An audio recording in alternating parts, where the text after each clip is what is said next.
Chapter 1: 5 Copper Coins and a Second Life. He had once been known for bread. Not just any bread, but bread that cracked when pressed, that sighed when torn open, that carried the scent of warmth and comfort through narrow streets and into hungry hearts. In his past life, he had been a man who built sandwiches the way architects built cathedrals, layer by thoughtful layer, balancing structure, texture, and flavor. He believed a sandwich could fix a bad morning. He believed mustard placement mattered. He believed in toasting both sides. Then he died. There was no trumpet, no judgment hall, just a strange sensation of falling sideways through light. And then, she woke up. The first thing she noticed was her hands. They were smaller, slender, smooth. She flexed her fingers slowly, staring at them as morning light filtered through a thin linen curtain. The second thing she noticed was the weight of her hair across her shoulders. Long, soft. In the reflection of a nearby copper basin, a young woman of perhaps 18 years blinked back at her. She sat upright in the narrow bed, heart pounding. Memories, 2 sets, rested inside her like folded garments. One was fresh and unfamiliar, a childhood in a quiet rural home, long walks on dirt roads, simple meals, quiet dreams. The other memory was older, heavier. A kitchen filled with steam, the rhythm of knives against wood, the smell of fresh sourdough, the pride of perfect layering. She placed a hand over her stomach. She was hungry. Not just empty. Hungry with intention. She didn't know how she knew, but she did. There was a village not far from here. Work could be found there. Food, at least. So she rose, tied her plain brown dress at the waist, slipped worn shoes onto her feet, and began walking. The village gates stood tall and reinforced with iron bands. A pair of guards watched travelers approach. She hesitated only a moment before stepping forward. Name? One guard asked. She opened her mouth, paused. The name from her old life hovered there, wrong and heavy. The name from this life felt incomplete. Lena, she said finally. It felt right. The guard beside him lifted a faintly glowing crystal from his belt. Hold still. The crystal shimmered as he passed it slowly before her face and chest. It hummed softly, then dimmed. He frowned. She's clean. The first guard studied her a moment longer, then surprised her by stepping aside. Welcome to the village. Before she could move, he pressed a small coin purse into her hands. It jingled lightly. 5 copper coins. Standard newcomer stipend. Try not to waste it. Her throat tightened unexpectedly. Thank you. The gates opened, and Lena stepped into her new world. The village bustled with late morning trade. Bakers shouted prices. Children ran barefoot between carts. The scent of herbs, leather, smoke, and livestock mingled in the air. 5 copper coins. She could buy bread, perhaps soup. But that would only last a day or two. She needed work. She tried the textile stall first. The woman there shook her head. We're full. At the smithy, no openings. At a produce cart, you've no experience. Experience, if only they knew. By mid-afternoon, her stomach growled so loudly she had to step aside in embarrassment. That was when she saw it. A broad wooden sign hung above a large building at the edge of the square, the Adventurers' Guild. Men and women entered wearing armor, cloaks, carrying swords and bows. Lena instinctively knew one thing. She was not an adventurer. But she was hungry. Inside, the air smelled of ale and sweat. A large board covered in parchment requests filled one wall. Monster hunts, escort caravans, herb gathering, and then... Cook wanted. Cleaning duties included. 2 silver per day. 3 silver and private room if full-time. 3 silver, her breath caught. She approached the counter. I'd like to apply for the cook position. The guild clerk looked her up and down skeptically. Can you cook? Lena felt something steady and warm rise in her chest. Yes. The kitchen was chaos. Grease-stained counters, unwashed pots, a hearth caked in soot, the pantry disorganized and damp. The guildmaster, a broad-shouldered man with tired eyes, crossed his arms. 2-day trial. Impress me? She nodded. Then she rolled up her sleeves. She began with water, hot water. Boiling. She scrubbed surfaces until her fingers reddened. She reorganized shelves by dryness and freshness. She cleaned soot from the hearth and rebalanced the wood stack for proper airflow. Then she found herbs, rosemary, mint, citrus peel, lavender. Her magic wasn't flashy. It didn't glow. It wasn't something a crystal could scan. It was memory. From another world.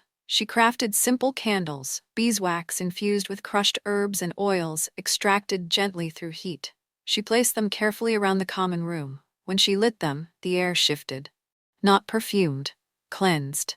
The guildmaster sniffed suspiciously. What did you do? Opened the air, she replied simply. She washed floors until they shone, mopped them twice. When sunlight hit the planks the next morning, reflections shimmered faintly. Then came lunch. She studied the pantry. Salted meats, fresh-baked loaves from a nearby baker, pickled vegetables, cheese wheels, greens. Her fingers moved instinctively. She sliced bread evenly, angled for structural integrity. She toasted only the inner faces lightly against the hearthstone to prevent sogginess. She layered greens first as moisture barriers, then meat folded not flat for air pockets. A thin spread of mustard for brightness. Pickles sliced lengthwise for distribution. When she finished, the sandwiches looked simple. The first adventurer took a bite. He froze, then slowly lowered it from his mouth. What is this? Another grabbed one, then another. The room fell quiet except for chewing. The guildmaster stared at her. You're staying. 2 days later, she approached him nervously. I'd like to stay full-time. He nodded. 3 silver, private room upstairs. She nearly smiled herself dizzy. 3 silver coins per day. She worked harder. She washed laundry by hand and learned which fabrics required gentler scrubbing. She beat rugs clean. She polished lantern glass. The guild began to smell less like battle and more like warmth. At lunch, her sandwiches became legend. Meat shaved thinner. Bread lightly buttered before toasting. Greens chilled in the cellar for crispness. One evening she overheard a conversation. We're underpaying her. She only asked for 3. She's worth more. The next morning the guildmaster cleared his throat awkwardly. We voted 5 silver per day. Her hands trembled. 5? You've doubled our morale. She bowed deeply. Thank you. 5 silver meant savings. 5 silver meant possibility. With careful budgeting, Lena explored the market not as a desperate newcomer, but as a creator. The dresses sold in town were expensive and poorly constructed, ill-fitted, heavy. She examined fabric bolts instead. Light cotton, soft linen, breathable weave. Back in her old life, she had sewn costumes for younger sisters, Halloween gowns, party dresses. He had loved watching their faces light up. Now she could make her own. Evenings were spent measuring, cutting, stitching by candlelight. The first dress was simple but elegant, light blue, fitted at the waist, flowing just enough to move with the breeze. When she walked through the marketplace wearing it, heads turned. Then someone grabbed her arm. A city guard. Where are your escorts? I beg your pardon? Nobility is not permitted to walk unguarded. I'm not noble. His eyes narrowed. Tell that to the king. The throne room was far larger than she expected. She stood trembling before the king. A stern man with calculating eyes. You stand accused of impersonating nobility. I am not impersonating anyone, your majesty, she said steadily. I made this dress myself. He leaned forward.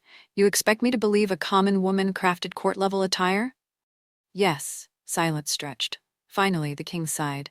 You will not be punished severely. However, if you possess such skill, you will prove it. He gestured. My daughter requires summer dresses. Elegant. Cool in this heat, you will provide them. Lena bowed deeply. I will. For 6 weeks she worked beyond exhaustion. She measured carefully, studied posture, designed movement into each seam. She chose fabrics that breathed, lined bodices lightly to maintain structure without trapping heat. Added subtle embroidery at hems, delicate, not gaudy. When she finished, she laid them across the princess's bed. Silks in soft rows, pale green linen with gold thread accents. A flowing ivory gown with layered lightness.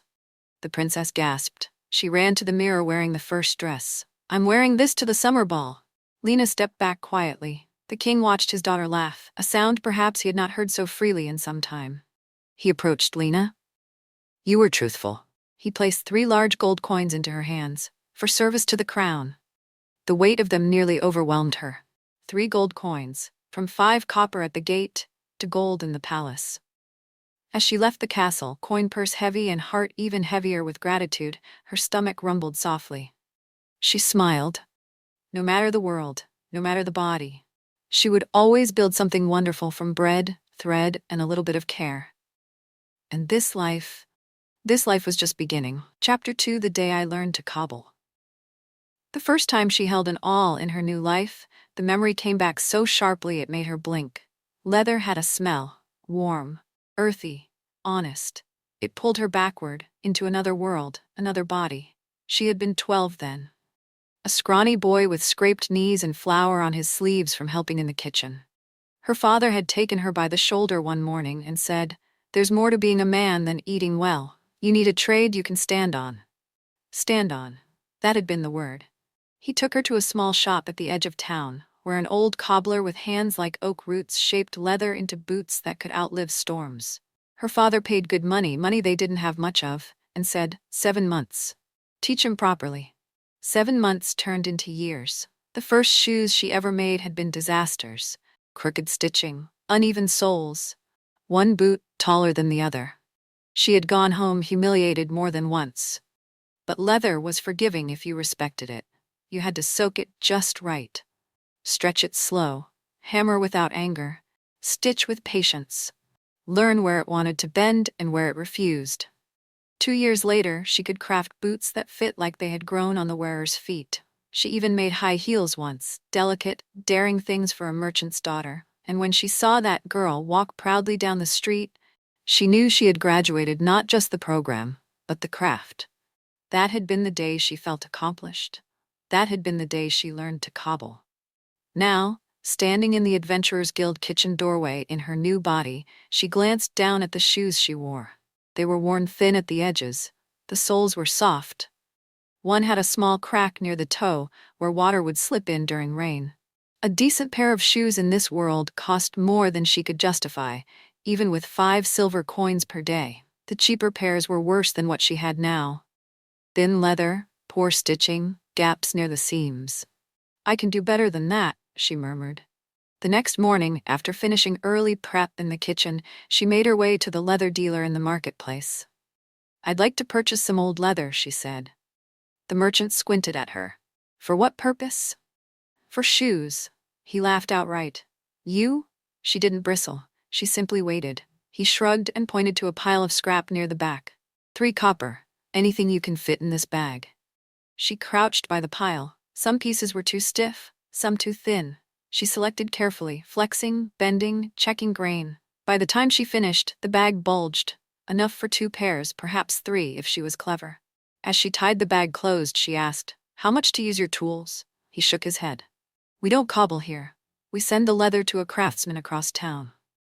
He gave her directions. She walked the distance without complaint. The cobbler's shop smelled like her childhood.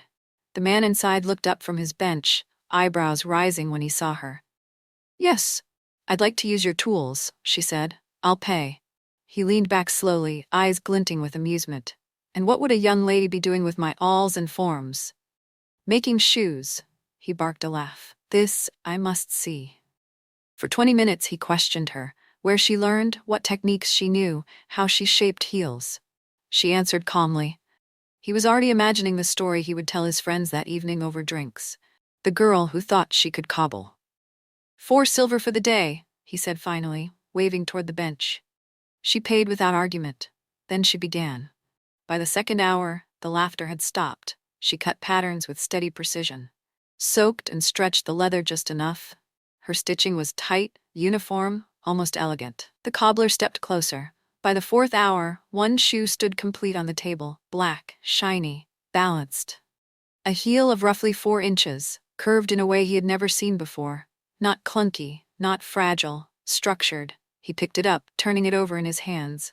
"This design distributes weight along the arch," she replied, already working on the second. Within 2 more hours, the pair stood finished. She slipped them on, they fit perfectly. She walked the length of the shop, smooth, confident. The heel struck wood with a crisp, deliberate sound. The cobbler stared openly now, but she wasn't finished. From the remaining leather she began something different. Higher ridges along the ankle, rising toward mid-calf, reinforced stitching at stress points. A hybrid of boot and shoe, something sturdier, more agile.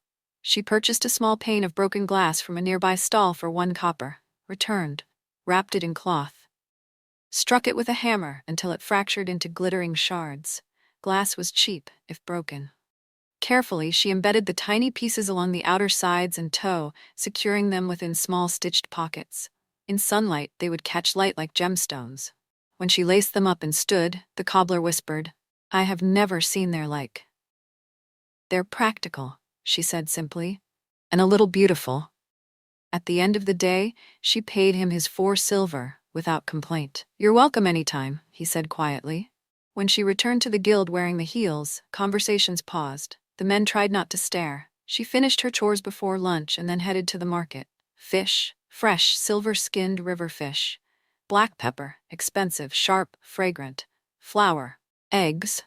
Back in the kitchen, she moved with purpose. She cleaned the fish, patted them dry, cracked eggs into separate bowls, yolks and whites, whisked them lightly, dusted the fillets in flour mixed generously with crushed black pepper. Then, yolk, white, flour again, oil heated in a deep pan until it shimmered.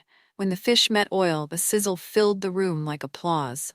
The smell spread first through the kitchen, then into the hall, then beyond. Men drifted in one by one. "What is that?" "Is that fish?" She sliced fresh bread, layered greens as barriers, placed the golden fillets atop, added slices of soft white cheese she had discovered in the market. Then she prepared something entirely new to this world. Egg yolk, oil, vinegar, crushed herbs, a hint of salt, whisked steadily until thick and smooth. She stirred in chopped pickles and a squeeze of citrus. "Tartar sauce," she said aloud, smiling at the memory of the word. When she served the sandwiches, the guild fell silent except for crunching. One adventurer attempted the word. "Tar." "Doesn't matter," another said through a mouthful. "Just give me more." Even the guildmaster took his portion upstairs. Normally he worked through meals without distraction. Today he sat longer than usual. The sandwich demanded attention. After lunch she scrubbed pans until they shone, cleaned counters, swept. Then, from a small bottle she had prepared during quiet evenings, she misted the outer hall lightly. It was a floral blend, distilled oils from petals she had gathered, balanced with citrus and something sharper to cut stale air. The room shifted. "What is that scent?" someone murmured. "Magic?" another guessed. She smiled but said nothing. As she walked through the hall in her 4-inch heels, her new boots slung over her shoulder for later, she felt eyes on her. Not unkind. Curious. Whispers followed her, not crude but wondering. Does she have a husband? What would it take to be that lucky? She heard enough to understand, and she giggled softly. Once she had been a boy learning to stand on his own 2 feet. Now she was a young woman walking confidently in heels she crafted herself. A cook, a cleaner, a cobbler, a creator. This was a new life. Where it would go from here, only time would tell. Chapter 3. The day I made a kid smile. It happened early one morning. Lena had risen before the sun, as she often did, to breathe the cool air before beginning her duties at the guild. The streets were quieter then. Bakers kneaded dough, sweepers cleared yesterday's dust. The world felt softer. She noticed the children first by their silence. They weren't playing, not truly. Yes, they ran. They shoved each other lightly. They laughed now and then. But most of their movement carried a purpose that felt too heavy for their size. They searched for scraps near stalls, waited near bakeries for discarded crusts, hovered close to fountains where travelers sometimes tossed coins. They were not dreaming. They were surviving. Lena crouched near a little girl sitting on the edge of the fountain. The child couldn't have been more than 6. Her dress was patched twice at the hem. Her hair was tied back with a fraying string. "What do you do for fun?" Lena asked gently. The girl blinked up at her. "For what?" "For fun," Lena repeated. "What makes you smile?" The girl stared at her as though she had spoken in another language entirely. Lena's heart tightened. That was the moment she decided something had to change. By mid-morning she was standing inside the Market District Guild Hall. "I have something I'd like to sell," she said to the clerk. "But I'll need a place to make it first." "You'll have to speak with the guild master," the clerk replied. "He may be some time." "I have time." 4 hours later, the guild master stepped into the hall. "Who's next?" She raised her hand. He led her into a back office cluttered with ledgers and sealed letters. "What can I do for you?" "I have an idea," she said carefully. "I want to make a children's book." "A book?" His eyebrows shot upward. "Do you know what paper costs? Ink? Binding? That's a noble's luxury. You'd need 4 or 5 large gold coins to produce something fit to sell." She shook her head. "Not that kind of book. A picture book. Something simple. Something any child could afford." He leaned back, skeptical. "Paper itself is expensive." "Paper is expensive," she agreed, "if you only know one way to make it." The memory surfaced clearly. She had been 15 in her old world when her class learned how to make paper. They soaked cloth scraps, beat them into fibers, pressed and layered the pulp into thin sheets. It had felt like magic, transforming discarded fabric into something clean and blank and full of possibility. She had loved that class, and she remembered every step. "I can make it cheaper," she said. "Cleaner, even." The guildmaster studied her in silence for nearly 15 minutes. Finally he sighed. "I have a storage building near the outer market, 7 silver per week." 7 silver was steep, but she calculated quickly. She could manage it. The guild paid her well now, and if the idea worked, that will be perfect, she said. He slid a key across the desk. The building was dusty but solid. It had space for tables, for drying racks, for pressing boards. She made a list in her head: cloth scraps, water vats, frames for pressing, heavy boards and stones, simple carving tools. The next stop surprised even herself: the local refuse heap. A guard at the entrance raised an eyebrow. "What are you doing here?" "I'm here for garbage," she replied. He laughed outright. "You can't make anything useful from this." She tilted her head. "Would you like to bet on that?" His grin widened. "How much?" "1 large gold coin." He hesitated only a second before nodding. Easy money, he thought. She stepped into the refuse heap and stayed there for nearly 2 hours. She collected discarded cloth, linen too worn for mending, cotton scraps, torn garments, even old paper with writing on it. She found the remains of a ruined book, its pages ripped, its cover water-damaged. All of it went into her sack. When she emerged, the guard shook his head, already imagining his gold coin. Back at the workshop, she began. First, cleaning. She washed every scrap thoroughly, boiled them to remove dirt and ink residue, scraped fibers apart with patient hands. Then came the pounding, breaking cloth into pulp until it became soft, nearly unrecognizable from its former shape.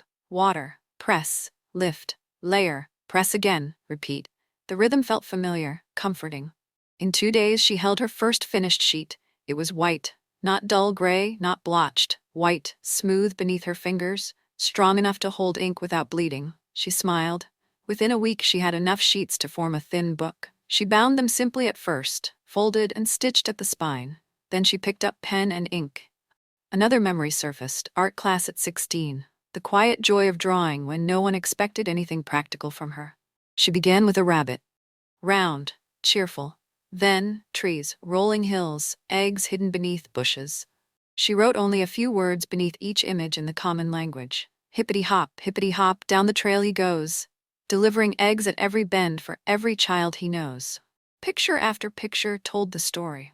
A bunny leaving candy, children waking, smiles spreading. Most of the book spoke through images. When she finished the final page, children laughing together beneath a spring sky, she closed the cover gently. It wasn't perfect, but it was joyful.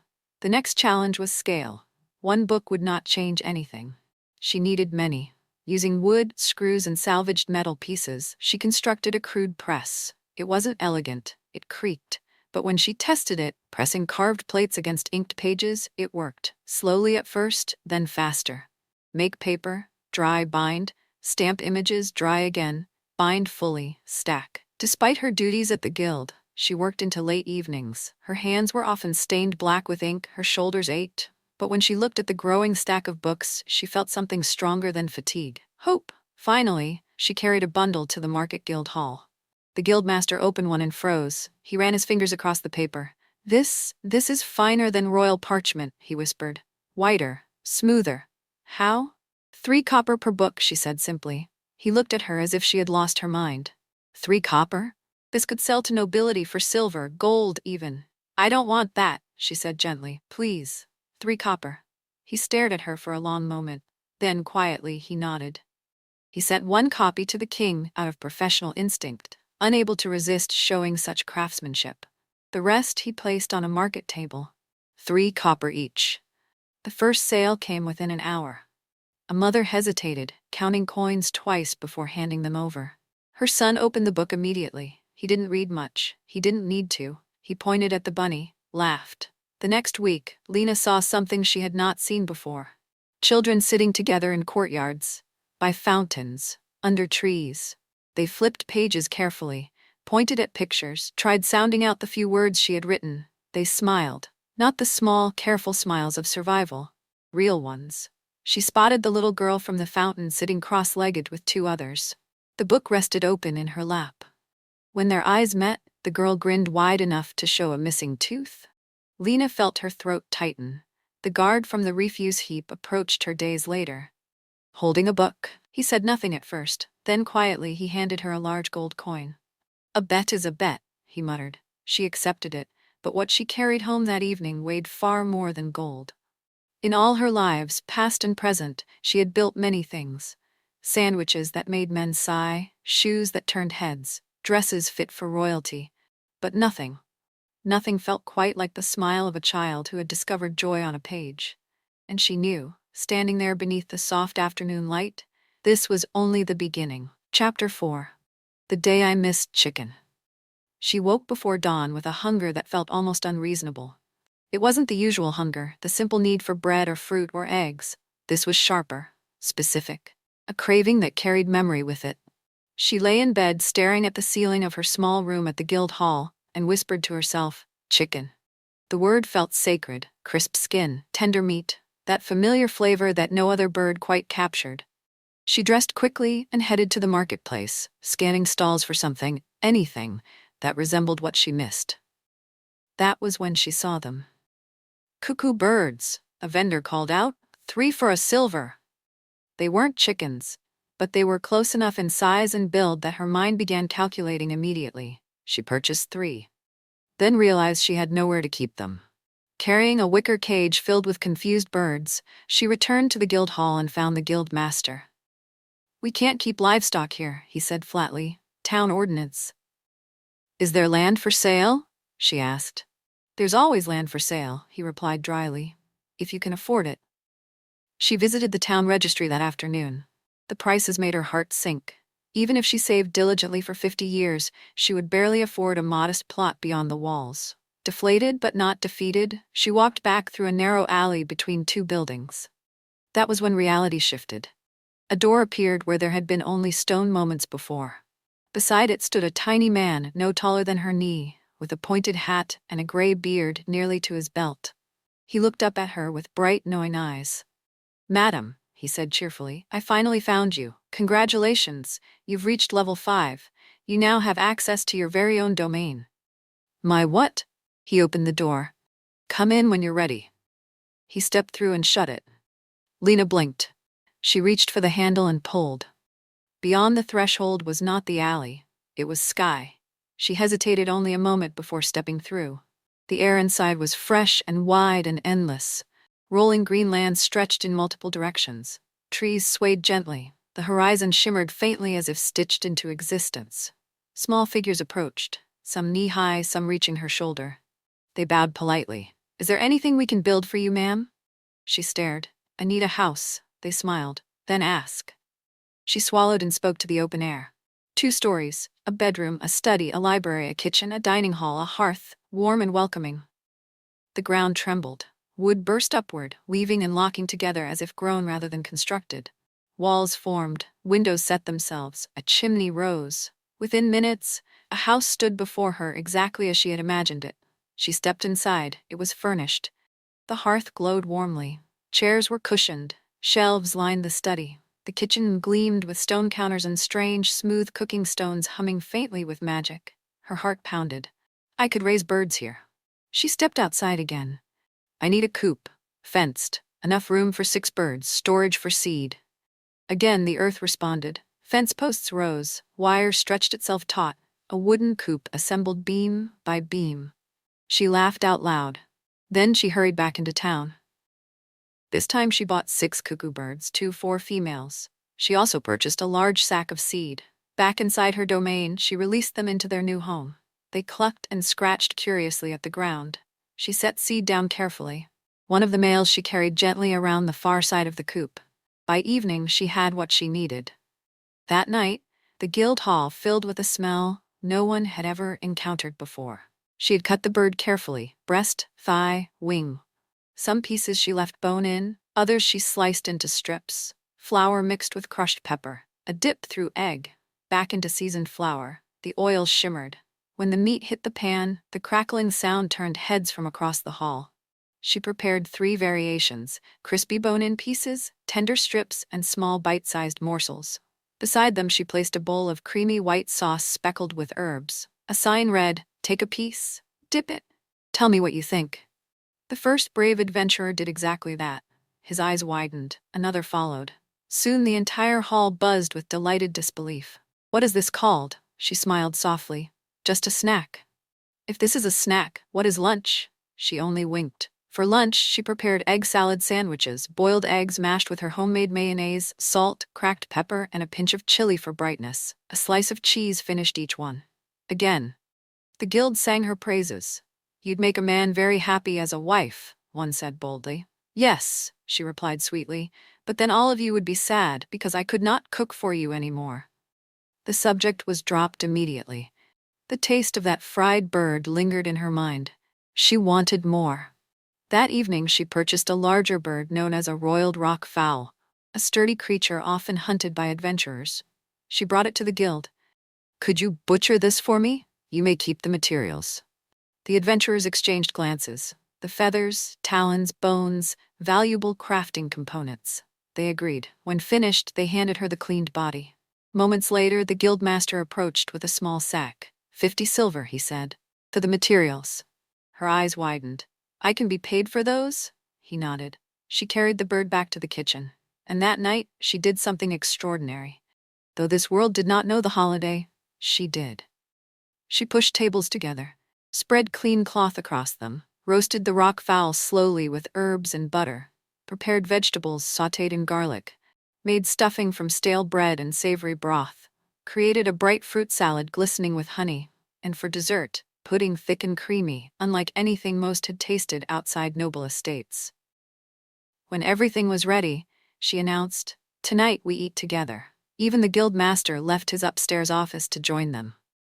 Guards passing outside slowed at the sight of the massive feast through the windows. Inside, laughter rose. Plates emptied, hands reached for seconds. For a few hours, rank and scars and exhaustion didn't matter. They were simply people sharing food. When the feast ended, several adventurers cornered the guildmaster. "She's still underpaid." He sighed, though a faint smile tugged at his lips. That night, he approached her. "1 small gold coin per week," he said firmly, effective immediately. She stared at him. "1 gold? You've raised morale beyond measure." She bowed deeply. "Thank you." Her paper workshop continued to grow. She hired assistants quietly, teaching them the art of pulp and press. More stories from her old world waited to be drawn. In her private domain, the birds settled into routine. She had chicken again. Different, yes, but close enough to satisfy that aching memory.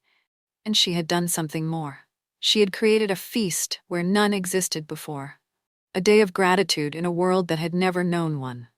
As she stood that night, beneath the quiet sky of her dimensional land, listening to the soft clucks from the coop, she felt something shift inside her. She was building more than food, more than books, more than shoes. She was building belonging.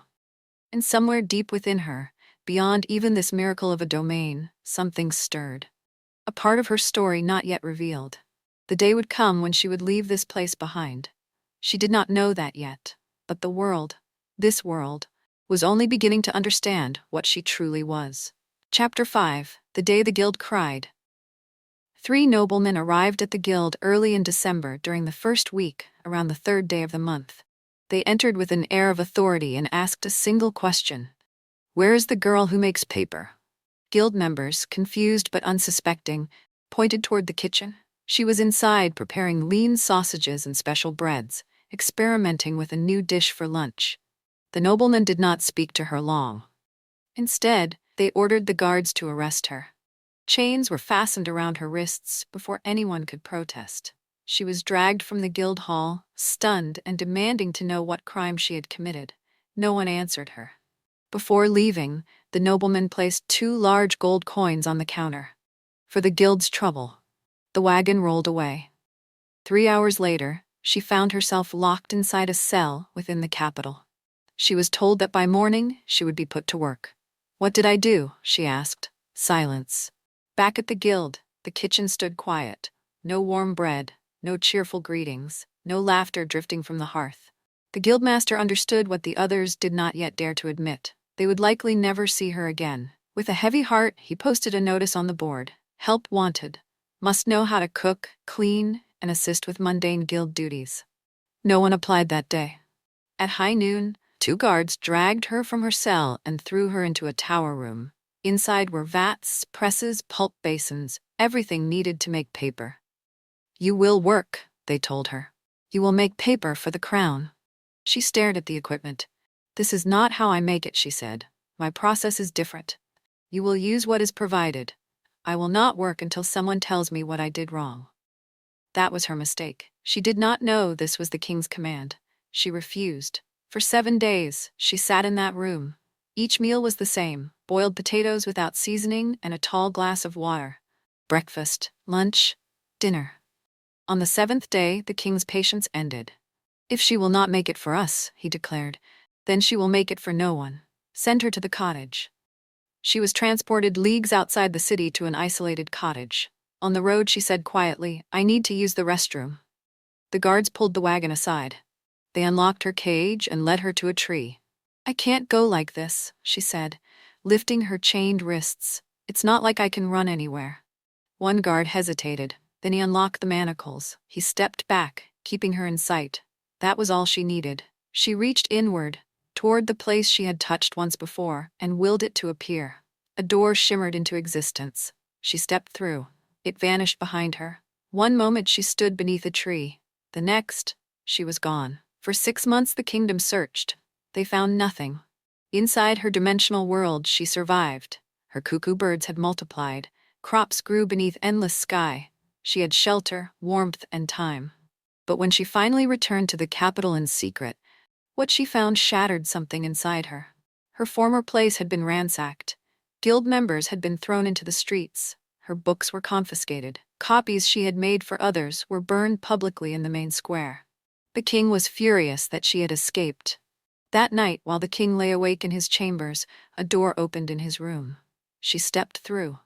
If you wish to hear me, then hear me. If you wish to fear me, then fear me. But I will not be treated like a criminal. He stared at her in disbelief. I worked for your family. I did good work. You paid me well. And then you chained me without explanation. He begged her to stay. Make paper however you wish, he pleaded. Just make it for the crown. You will be paid properly. She shook her head. Not for the way you treated me to get it. She stepped back. The door closed. Guards rushed in at the king's scream, but there was nothing there. Years passed. Inside her domain, she learned more than farming and cooking. She learned magic. She discovered she could change her shape. She became a young man, about 16 in appearance. And with that, she stepped back into the world. She began working for a small noble family as a butler in training and assistant cook. Over time, the family grew fond of the quiet, capable young man who could prepare meals beyond imagination and manage a household with calm precision. By 22, he had become a full butler. He received an offer to serve in the household of the Grand Marshal Duke in the great kingdom of Landry. Before departing, he stopped at the old guild. Has anyone seen my sister? He asked. I heard she once worked here. The room went silent. Then someone began to cry. Stories poured out about the sandwiches, the fried bird, the feast that became legend, about how the kingdom ruined everything. We don't know if she's alive, one said softly, but we miss her. He listened. Halfway to the door, he paused and placed a letter on a nearby table. Then he left. The letter was written in her familiar handwriting. It said only, "Thank you for everything. I will miss you all dearly." And that was the last anyone ever heard from her. As the young butler journeyed toward Landry, the guild mourned not a death, but a kindness the world had not deserved. The end.